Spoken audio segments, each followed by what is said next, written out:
Killer 13 here, back with a remake. Yes, a remake of one of my earlier videos. This is probably the remake of my first toy review.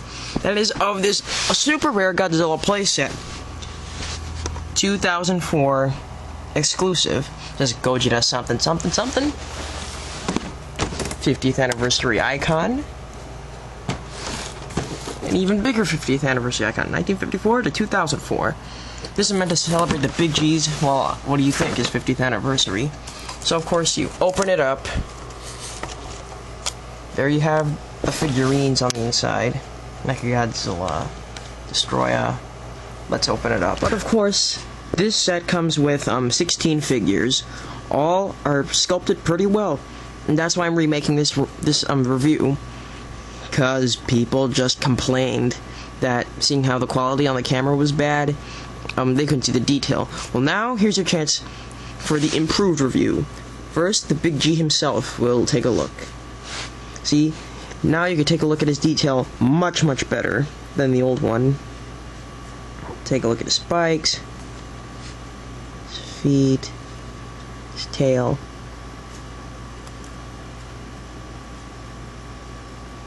Now, of course, even though this camera does have much better quality, it's hard to see his eyes, though.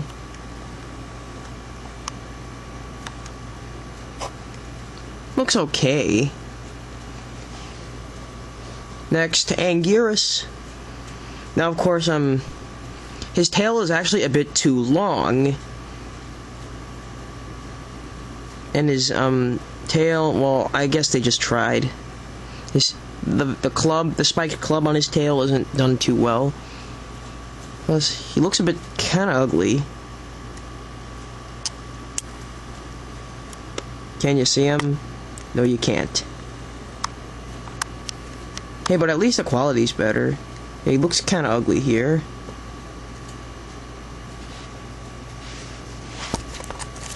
Next, Megaguirus. And all the feet underneath her are folded in. Now, I admired the design of her wings, and I just liked how they detailed it.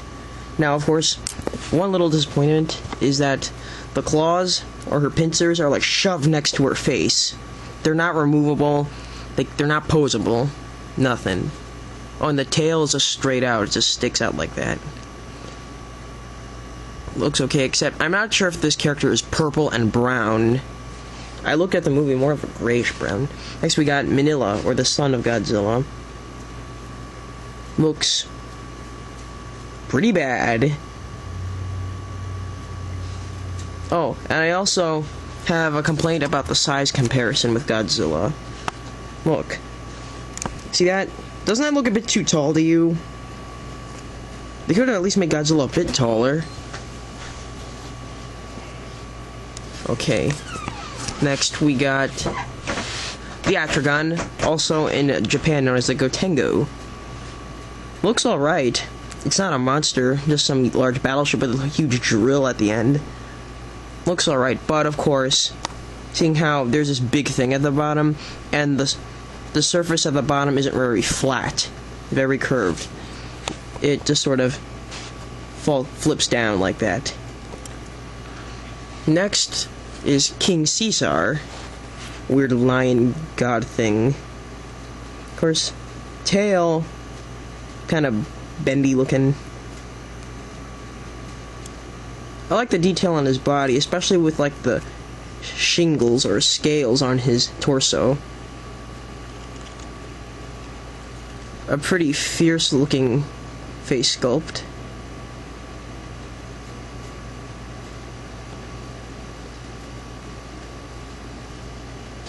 Now, of course, my only complaint with this guy is that, well, just look. He can't stand on soft surfaces. Maybe he can occasionally stand on a hard surface, but not all the time. It hasn't always worked. Next, how about Rodan? Now, of course, Rodan actually looks pretty good. Except that, they could have put on a few paint taps on his back and tail. Like, the Bandai 6-inch figure has. But, oh well. Also, is he supposed to be a bit taller than Godzilla? Kinda looks like it. Let me show you from the side. Looks a bit taller. Maybe not too tall, but oh well. Next we got Mothra. Could have put on... Maybe it was very difficult for them to put on a few paint taps at the lower layer of the wings. And here's her back. Pretty accurate. And her face. Pretty good. This one's probably the best out of all the figures here.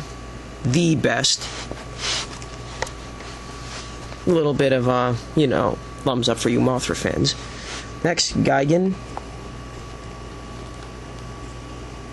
Now, I know, looking at the mold and paint detailing on him, it'd be extremely difficult to make him 100% accurate with his 6-inch tall counterpart, and the movie counterpart as well. Of course, there is no chainsaw Gigan, it's just this one.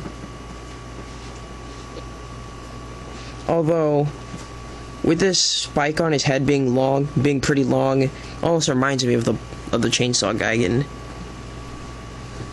Oh, and his wings, whatever you call them, are out. They're folded out, unlike other ones. Pretty cool. Next, we got Monster X. Oh, I kind of like his pose. I think he's one of the few characters here that's actually in a battle pose. Of course, they could have added a few paint taps to his tail, much like his 8-inch tall counterpart, which I've already reviewed. Check that out on my channel. I also like how the skull plates on his shoulders have a red dot, signaling that there's evil eyes. This one's probably the second best, next to Mothra. Pretty cool looking guy. Let's see. Our last figures are in the back right there. How about Destroya? Now, hang on. Not much to say about his eyes, or his face in general. Now, of course, he's accurately painted. Although this little claw hook thing on his tail is pretty puny. Oh, and his extra pair of wings, they're molded in right there. Look carefully, you could see them. They're not their own separate piece, they're just attached to these main wings right here. I also like how they managed to get his claws right. Like 3 fingers. Now, my complaint with him, he's shorter than Godzilla. Look, see that? Well, okay, he's arguably shorter. Godzilla just looks a bit too tall. Destroy here just comes off as looking fat, that's it. He should be like, somewhere like up here. Should be like up there. Next, we got the 1990s King Ghidorah. He looks awesome here. He's got the nice gold finish here.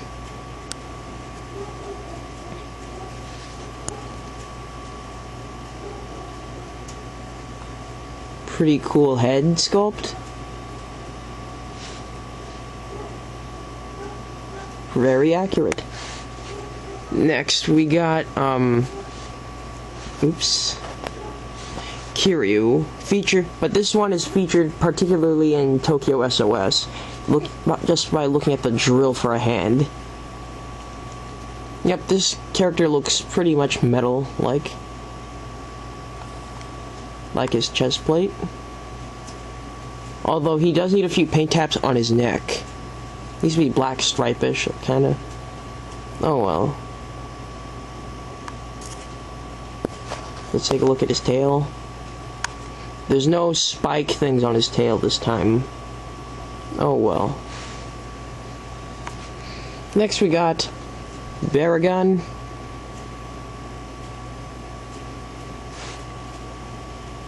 Okay. This is more of a dark purple. Not too good. He's supposed to be more of a pinkish. His ears look a bit oversized here. But, the rest of him, from size to just the overall mold, is okay. My only problem is his color. Next, our final figure, Violente. This, like Destroya, she suffers from being too short. Violente should be like up, like way up there. Well, she's not wide enough. Why don't we take a look at her Venus flytrap tentacles? You can see a few teeth in there. I like the detailing on her face and chest. Also, feels very rough and bushy because she's a plant. Now, another feature that she has, well, okay, my hands are full here, so I can't really show you, but kind of removable, like, from right there. You can remove all 4 of the tentacles. Much like how most of these other monsters, most of them, they have removable tails, so they could be easily stored. Now, how I rate this playset, actually, it's a 4.5 out of 5. Because, really, I highly recommend it for any Godzilla fan. But remember, this thing is super rare. This is I believe this is an exclusive. I bought this directly when I visited Japan. Okay? You might already know that from the review from which this was based on. So, Velocity Killer 13 signing out.